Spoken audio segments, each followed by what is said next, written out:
Praise the Lord. இன்றைய மன்னாவை நாம் தியானிப்போம். யோசுவா 3ஆம் அதிகாரம் 7ஆம் வசனம். இன்று அவர்கள் கண்களுக்கு முன்பாக உன்னை மேன்மைப்படுத்துவேன். பிரியமானவர்களே, கர்த்தர் சொல்லியிருக்கிறார்.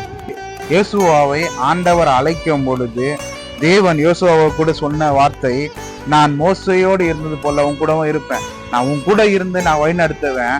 இந்த ஜனங்க, இஸ்ரவேல் ஜனங்கள் உன்னை பார்க்கிறார்கள் அல்லவா, இவர்கள் பார்க்கும்போது அவர்கள் கண்களுக்கு முன்பாக உன்னை மேன்மைப்படுத்துவேன் என்று கர்த்தர் சொல்றார். ஆண்டவர் நமக்கு சொல்றாரு, யாரெல்லாம் உன்னை ஒதுக்குறார்களோ, எந்த மனிதர்கள் எல்லாம் இவன் ஒன்றுக்கும் உதவாதவன் என்று ஒதுக்குறார்களோ அவர்கள் மத்தியில் தேவன் உங்களை உயர்த்துகிறவராய் இருக்கிறார். அவர்கள் மத்தியிலே தேவன் உங்களை மேன்மைப்படுத்துகிறவர்களாய் இருக்கிறாருங்க. இந்த வார்த்தையை கேட்டுக்கொண்டிருக்கிற உங்களுடைய வாழ்க்கையில கர்த்தர் நிச்சயம் செய்வார். கர்த்தர் இந்த வார்த்தைகள் மூலம் எங்களை ஆசீர்வதிப்பாராக. God bless you. Amen.